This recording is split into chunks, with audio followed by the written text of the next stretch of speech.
Welcome to EPG Patashala. I am Professor G. Vedaparayana, retired from the Department of Philosophy, SV University, Tirupati. The paper that we are going to discuss now is Indian Religion and Philosophy, and the module that we are going to take up is Arya Samaj. Arya Samaj is also one of the greatest movements or societies of the Indian Renaissance, founded by Dayananda Saraswati, who has revolutionized Indian religion, particularly Hinduism, with reference to the conditions that were prevailing in those days. The objectives of this lesson are: first, we are going to take up the introduction.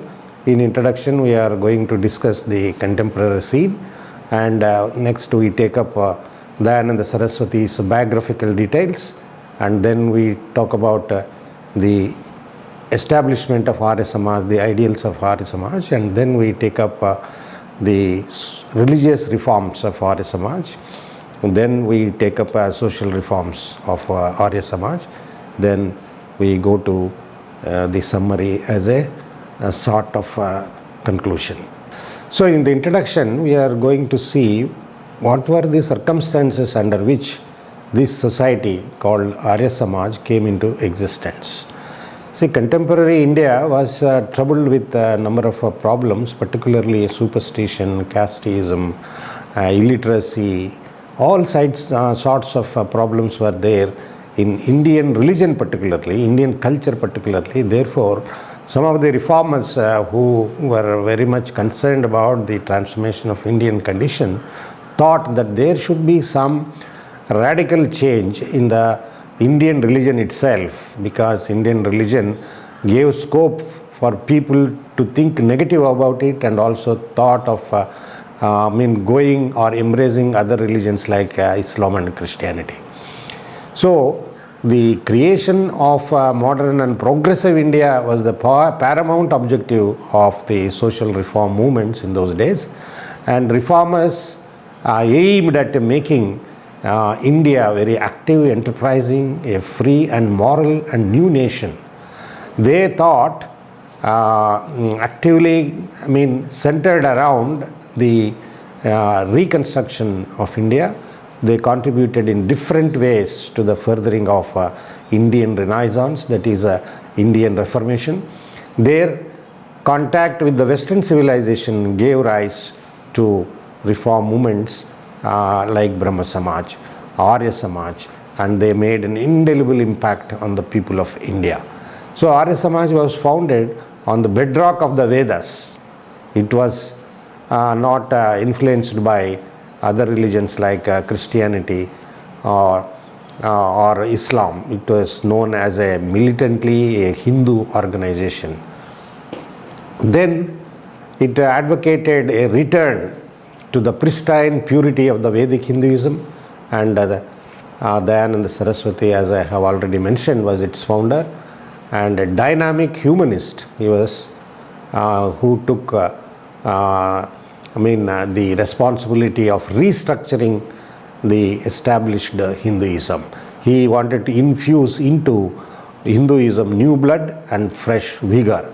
So Arya Samaj became a potent factor in the socio-political awakening and also religious awakening of modern India, and it was a powerful religious force that the Samaj still remains a source of unifying India. So now we will come to Dayananda Saraswati, where he was born and how he became a great leader or founder of this Samaj. So Dayananda Saraswati was born in 1824 in the state of Morvi, in those days known as Kathiawar, and his father Amba Shankar, he was a wealthy Brahmin and a banker, and he was a worshipper of Shiva. And Dayananda's original name was Mool Shankar, and his father wanted this Mool Shankar, his son, to become a religious person, and he was very careful to give him only Hindu education, education centered around the Hindu scriptures. So his education was in vernacular, therefore he learned Sanskrit, religious literature and grammar, and he never learned English because it was considered to be a foreign language. So there are three instances of special reference in his life. From 1824 to 1845, these instances took place. The first, at the age of 14, in the temple of Shiva, on Shivaratri day, Dayananda Saraswati, or Mool Shankar, his original name, he is not at the Saraswati, he is only a Mool Shankar. So he saw mice running over the idol of Shiva or image of Shiva in the temple. And second, at the age of 18, he had to experience the death of his sister and uncle, which deeply affected him. And the third is, at the age of 21, he fled from home in order to escape from the entanglements of marriage. So these three instances developed deep transformation in the mind of Dayananda Saraswati. The first instance of mice going over the idol of Shiva made him stop idol worship. So he did not believe in idol worship. And the second instance, the death of his uncle and sister made him to go in search of moksha, because death is a cause of sorrow, and only moksha, which is the overcoming of the birth and death. So he wanted to discover what is moksha. And then third event is going out of home, because he wanted to escape from the bondage of marriage, because marriage is a bondage, marriage is a hurdle for the search of moksha. Therefore he wanted to remain unmarried as a sannyasi in order to go on the path of finding moksha, which is the deliverance from the sorrow of birth and death. So these are the three events that are very important in the life of Mool Shankar, which made him to become an altogether different man, devoted to the life of religion and spirituality. Next, so the second stage of his life of Mool Shankar, between 45 and 63, he became a mendicant after those three earlier events. Mendicant means a wandering beggar, and he was involved in deep religious studies, and in his wanderings he met a number of ascetics who received him into their order, and he happened to meet sannyasi named Brahmananda, who convinced him of the truth of the Vedas. This Brahmananda played a very important role in the life of Mool Shankar. So he received initiation into the Saraswati order of Shankaradandis.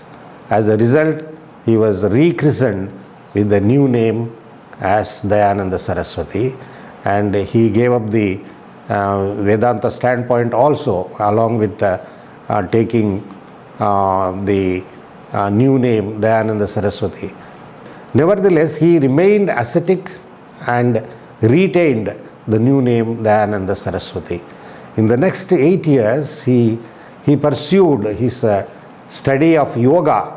After meeting this Brahmananda, both classical and tantric yogas, he began to study very seriously, and he regarded yoga as the proper means for reaching the emancipation, which was his aim. Later he became skeptical and suspicious about many books on yoga. He pulled a dead body floating down the river, cut it open and examined the chakras, because in yoga there is a theory that there are chakras or nerve centers in the body which play an important role. By concentrating on these nerves only, we can attain yoga, samadhi state. So he just wanted to realize samadhi instead of moksha through yoga, and he tried to meditate on these centers for a long time, but he could not get any result. So therefore he wanted to examine whether there are chakras or nerve centers in the body at all. If at all they are there, there should be there in the body of a dead person also. So therefore once it so happened that he dragged the dead body flowing through the river, and he cut it open and searched for these nerve centers or chakras, and he did not find any chakras anywhere in the body, no trace of them. So therefore he started disbelieving in yoga also. So another important landmark that took place in Dayananda's life was in 1860. That is, he came across a blind sage by name Swami Virajananda of Mathura, and he became his disciple. That he became the disciple of Virajananda, and under him he studied Panini grammar and Vedanta sutras with him. He mastered all these Vedanta sutras and wanted to spread the knowledge of Shastras and fight against the prevailing false sects that were there. In 1863, he took leave of his master and began his wanderings again, traveling all over India and preaching the message of Vedanta. His mind experienced a change of clearly recognizing Shiva as the only one of the many realities, and he began ardently worshipping Shiva. So what we have to remember here is Mool Shankar or Dayananda Saraswati, who had left his faith in the Vedas and had taken yoga, after coming into contact with Virajananda, again he went back to Vedas. He disbelieved in yoga and he wanted to study Yoga Shastras, because this Virajananda told that Vedas alone or Upanishads alone contain the pure truth of spirituality. Therefore you study them more thoroughly. That is Shiva. Shiva means peace or the absolute reality. And that is what these Upanishads or Vedanta Sutras teach.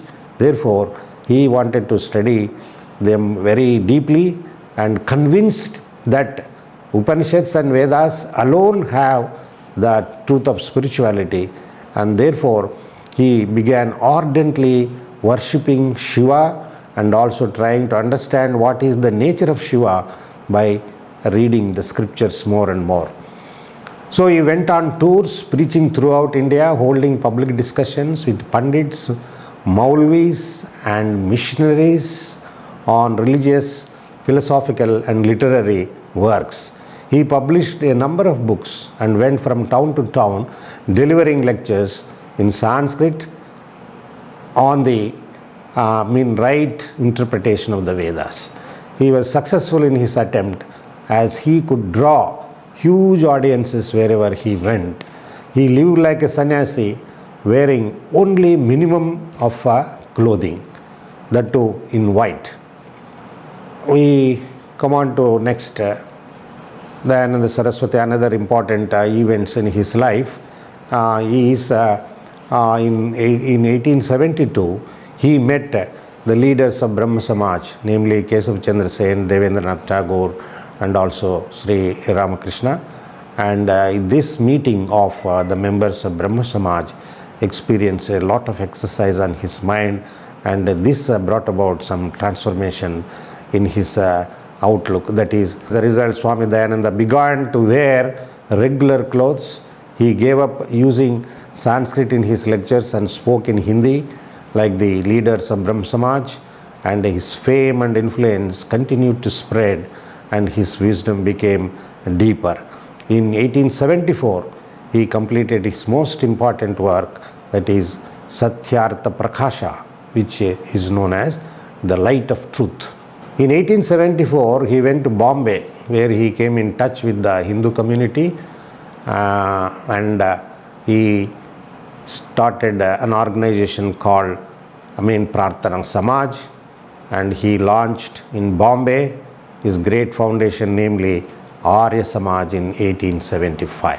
Main features of this new society is modified in accordance with the ideals of the Brahma Samaj and Prarthana Samaj. Organic union of these organizations was prevented by Dayananda's conviction that the infallibility of the Vedas and the truth of transmigration. 1877, Swami Dayananda visited Punjab and particularly Lahore, and that visit was a great success, and the headquarters of Arya Samaj was moved to Lahore from Bombay. So this is the very important event that we have to remember in the life of Dayananda Saraswati. He established this organization called Arya Samaj in order to spread the message of the Vedas and Upanishads, and also reconstruct the Hindu religion in particular, not taking the truths of other religions into consideration. He wanted only Hinduism should be reconstructed. It should not be complementary to any other religions, because Hinduism or Hindu truth is such that it is holistic within itself. It did not take any aspect of any other religion. So next 6 years Dayananda lived and worked, touring throughout North India, extending the activities of Arya Samaj. He developed partnership between Arya Samaj and Theosophical Society also. In those days, Theosophical Society was one of the spiritual organizations which wanted to bring about all religions together and preach one truth which is relevant for all, universal brotherhood. But unfortunately, that unity between Theosophical Society and Arya Samaj could not last long. It lasted only for 2 years, because they later on came to know that there are differences between these two societies. The Theosophical Society leaders, they did not like to go on or continue with Dayananda Saraswati's Arya Samaj. That is, the Theosophical Society suggested a union of the two movements, but they were not unified, but continued only 1881. So their partnership dissolved over the question of the personality of God. This was the main reason for their division. And Dayananda died on 30th October in 1883 at the age of 59 at Ajmer. He strived hard to stem the tide of pessimism of the people of India by recovering the Vedic optimism. He was progressive, and he attacked superstitions, he attacked polytheism, and promoted mass education. He was the champion of the untouchables and opened the doors of Arya Samaj to them also, which means to the underprivileged or untouchables. And his message of Swaraj and Swadeshi became a part of the national consciousness. He was not only a religious reformer, but also a national and social reformer. So he propounded nationalism based on spiritualism, laid stress on moral and mental improvement rather than just material prosperity. He led the revolt against the blind acceptance of Western ideas and ideals, and Arya Samaj became a potent factor in religious, political and social awakening of India. It helped in expanding the consciousness of the people of India. So these are the details that we have seen what is Arya Samaj, along with the life of Dayananda Saraswati. See, Dayananda Saraswati's life and Arya Samaj are so intertwined, are so interconnected, that we cannot know what Dayananda Saraswati's life was without at least mentioning some of the important points of the organization that he established, namely Arya Samaj. But now in particular, we will come to know what are the essential principles, essential characteristics of the Arya Samaj that was established by this Dayananda Saraswati. So Arya Samaj is the product of a typical Hindu reform movement founded by Swami Dayananda in 1875. Literally it means the society of nobles, and it believed in the infallibility of the Vedas. Its slogan was "Back to Vedas," and it is the offspring. Offspring means it is the product or the result of a peculiar interpretation of Vedas, and it upheld the absolutism that is contained in the Upanishads. It believes that the Vedas contain the seed of all sciences and knowledge, everything worth knowing. Recent inventions of modern science also were alluded to in the Vedas. And a few more important, essential points that we should know about Arya Samaj is, religiously, Samaj was against idol worship, animal sacrifice, ancestors worship, priestcraft, offerings made in the temples. So it was not for even the pujas or rituals in the temples. Socially denounced the caste system, untouchability, child marriage and discrimination against women on the ground that all these lacked Vedic sanction.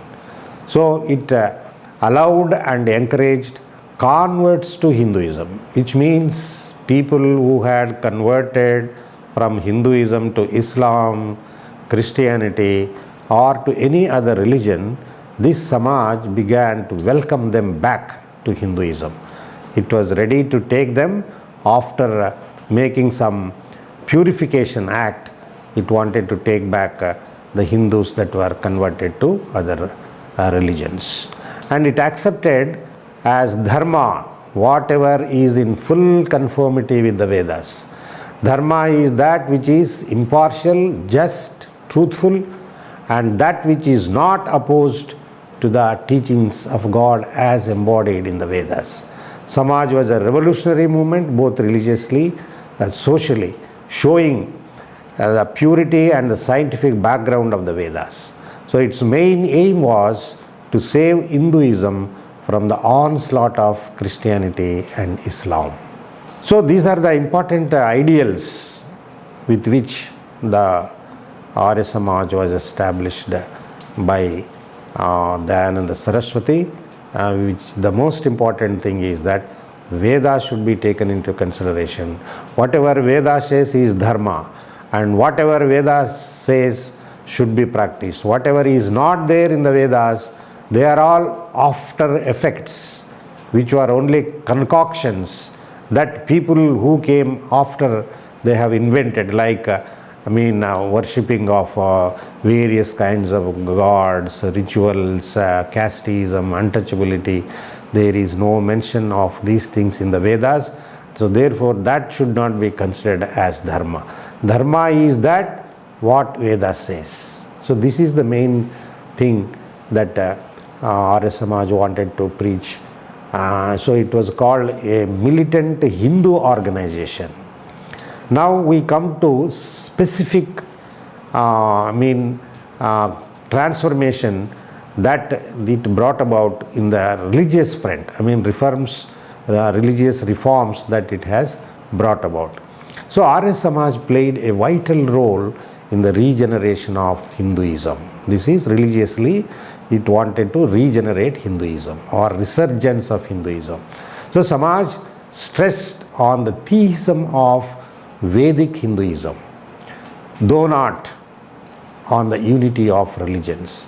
It intended to check the growth of Islam and Christianity, and it wanted to discover the indigenous monotheism with its virility and militant character, and it wanted to create a distinctly Indian monotheism, not mixed with either Christianity or Islam, because they were foreign religions. They are not born in India.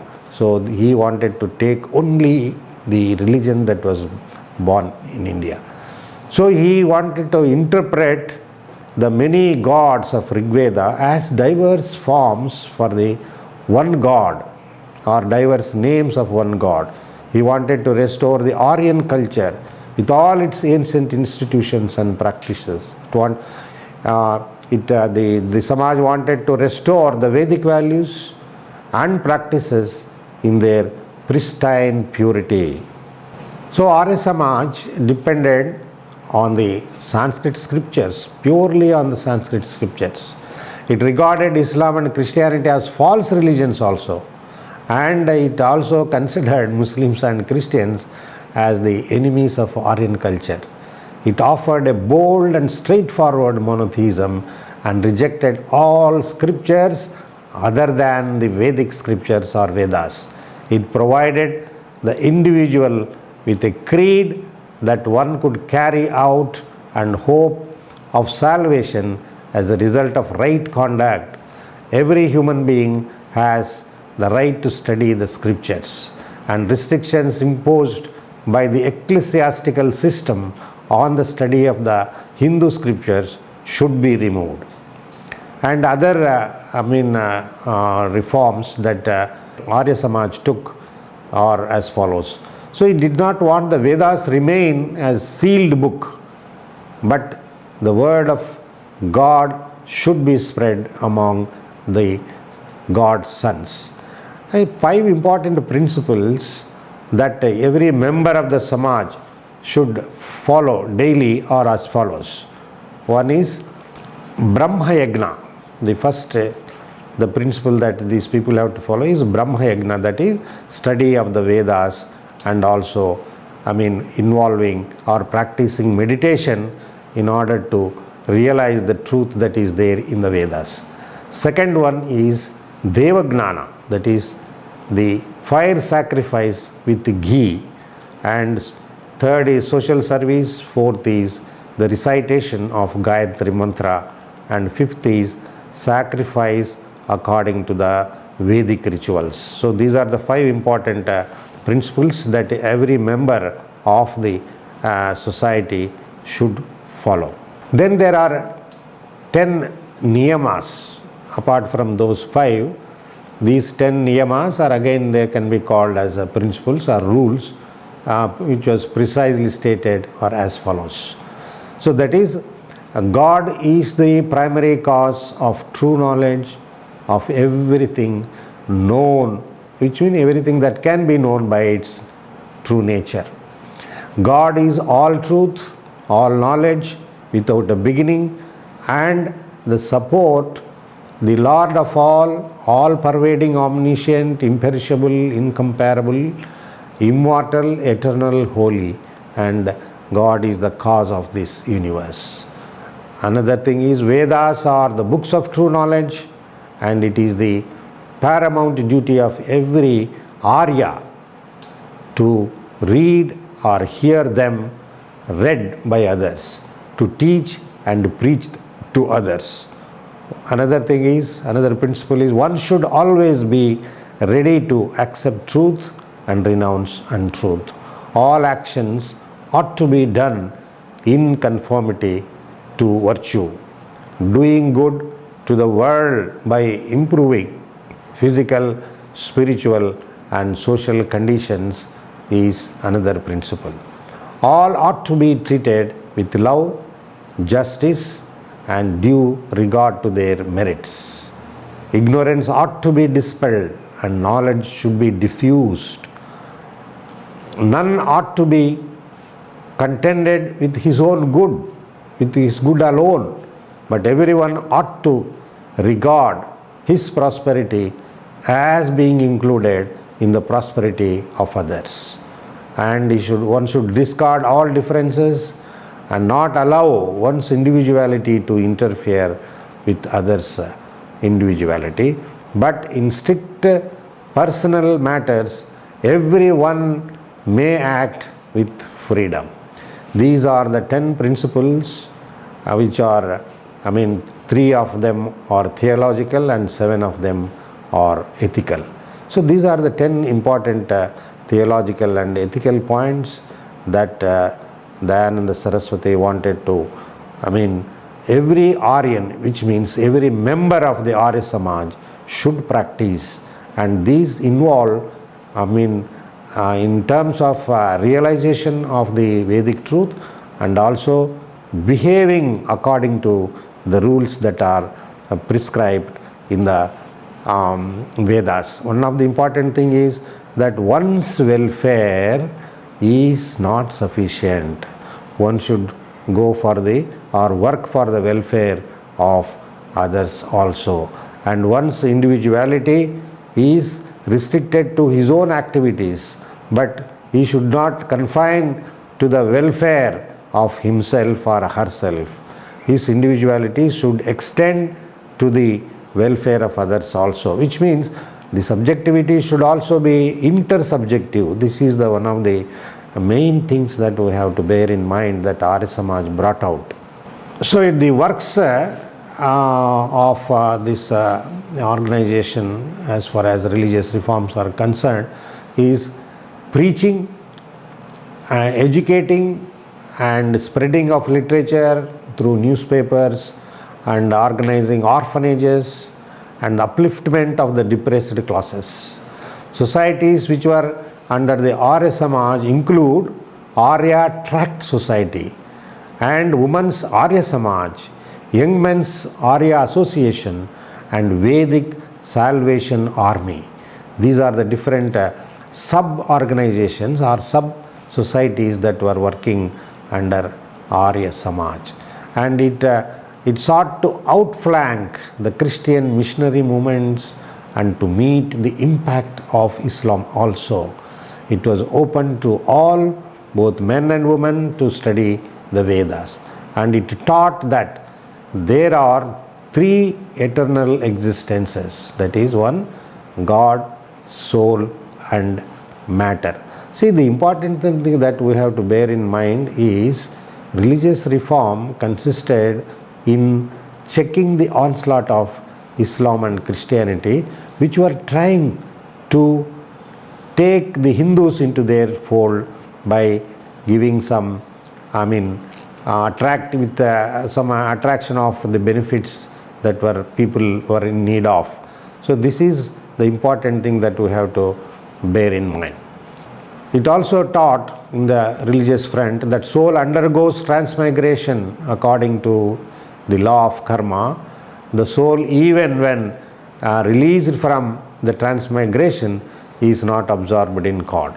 Salvation comes only by continued well-doing, not only well-being. You have to do good to others. It denied the doctrine of avatars or divine incarnation. That is, just as the Puranas, Hindu Puranas contain the theory of Dashavataras, that God now and then, he takes the avatar or incarnation in various forms. That are 10, 11 avatars are there, but the Arya Samaj did not believe in the incarnation of God. God never incarnates. He just remains pure always.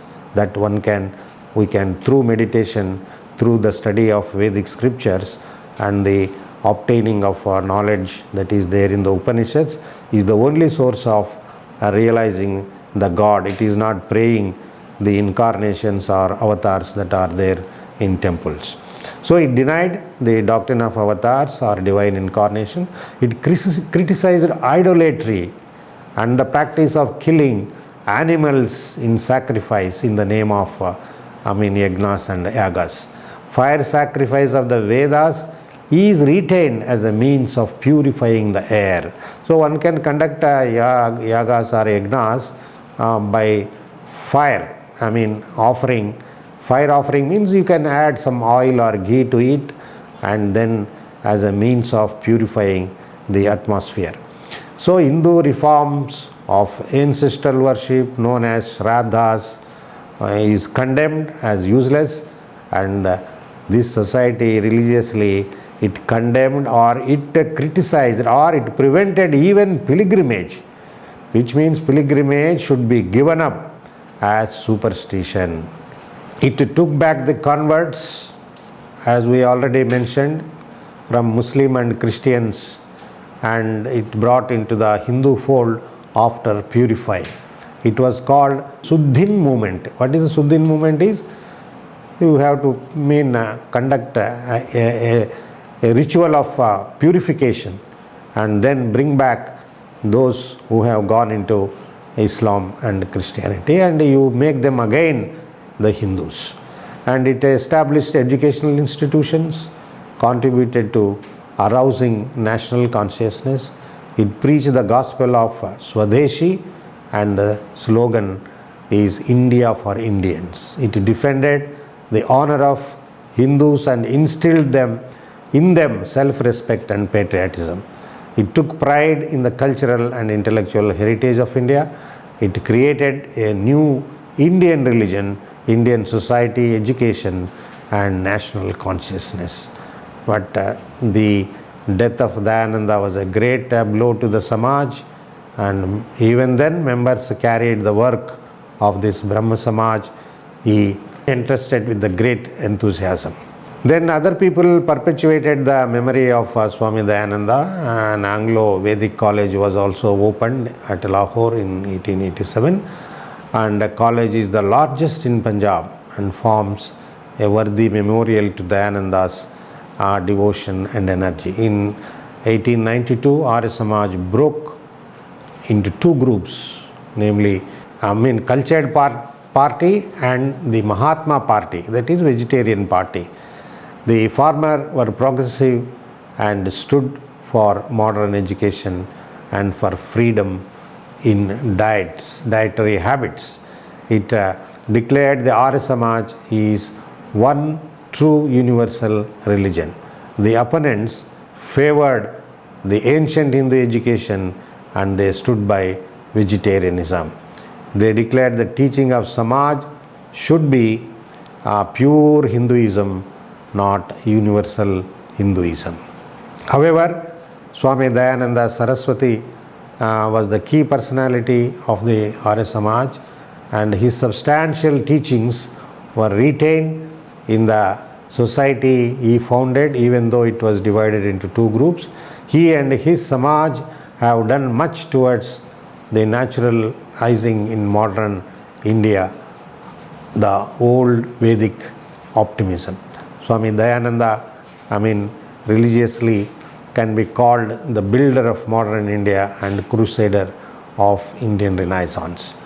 So we have to separately deal with the other aspect of other reforms of this society. They are called as the social reforms, which we have already mentioned here and there, because we cannot completely clearly distinguish between religious and social reforms, but we have to see now what are the specific social reforms that the Arya Samaj brought out in India.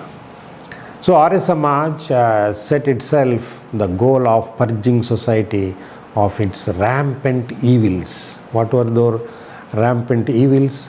It fought against early marriage of people, both boys and girls, and it fought against enforced widowhood, and it said that they were un-Vedic.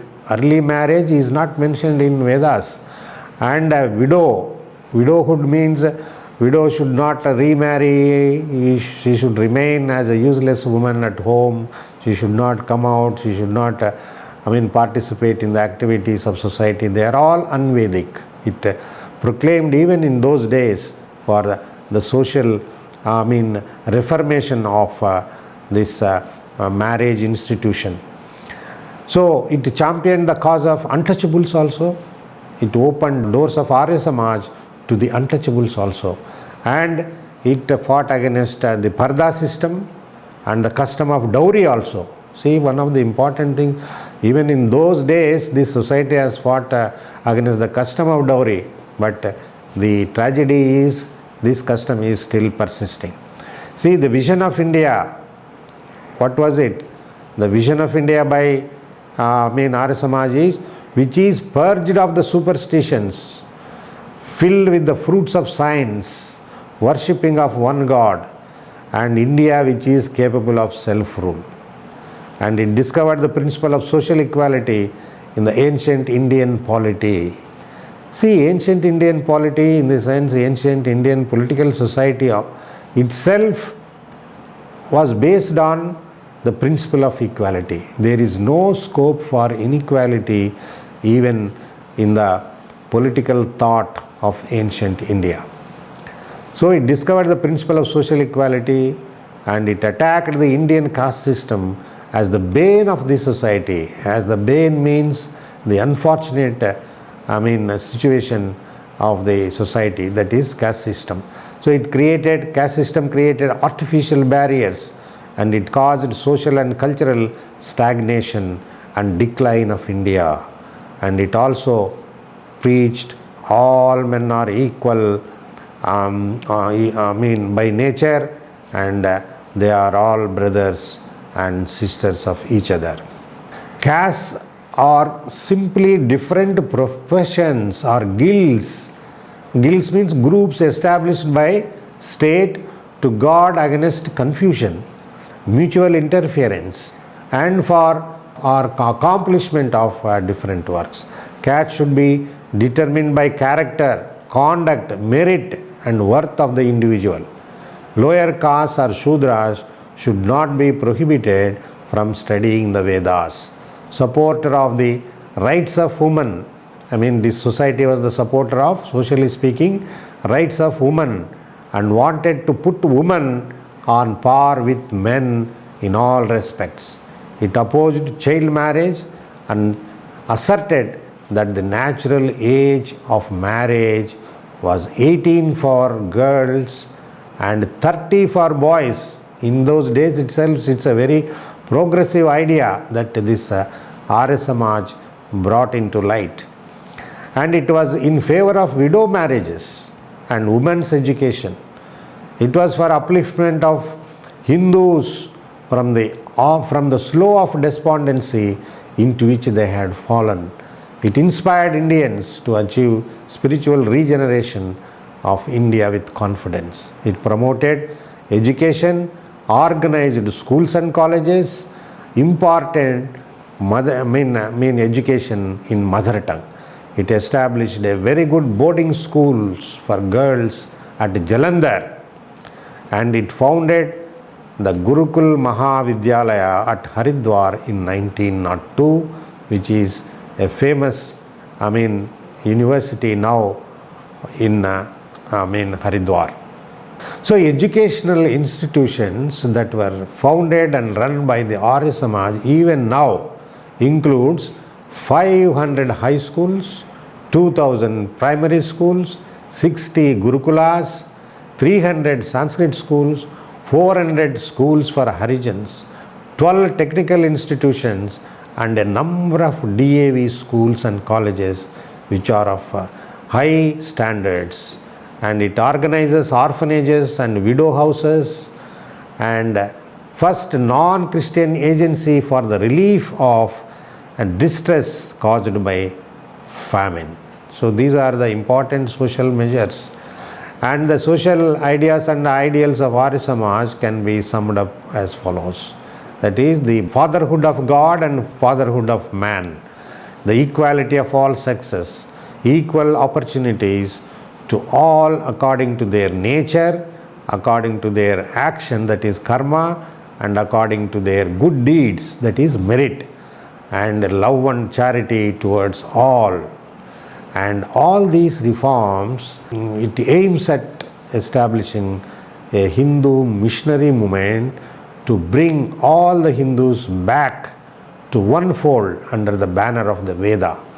Arya Samaj was successful among the Orthodox Hindus, and it has really brought about a revolutionary changes in the socio-religious and political context. And Dayananda, as a matter of fact, was a dynamic saint who has imparted dynamism to the entire Arya Samaj. And his personality has left an impression on the Indians, and it will influence the religious history of India. Regeneration of India and Hinduism in particular, he is no less than Martin Luther King. In the regeneration of India and Hinduism, He is no less than Martin Luther King, the Protestant theologian and reformer of Christianity. And as a summary, we can put forth some of the main important points that we have seen.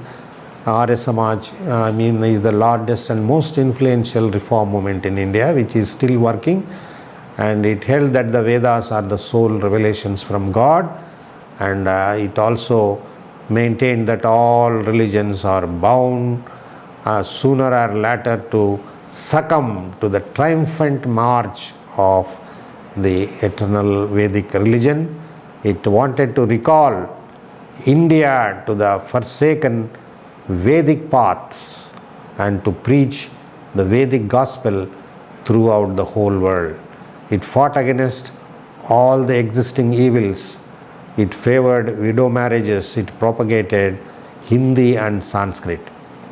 And it served educational needs of the Indians and inspired patriotism.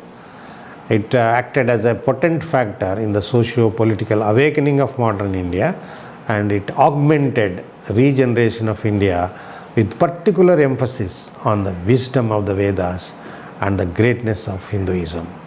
So the importance of Arya Samaj in the regeneration of India, or reformation of India, or renaissance of India, is that it concentrated on Hindu scriptures, Vedas and Upanishads, Hindu religion.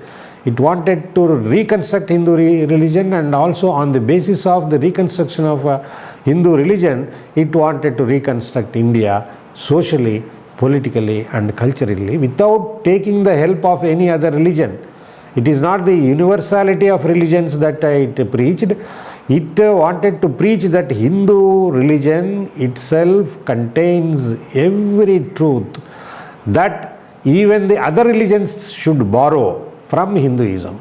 Hinduism need not borrow anything from other religions. So this is the greatness of Dayananda Saraswati, the founder of Arya Samaj, which is still working, which is still fighting for the evils in Hindu society, and also fighting against the evils of Hindu society, and also all other kinds of evils that are there in other religions or in other societies.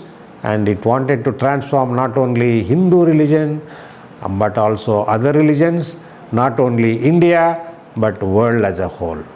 Thank you very much.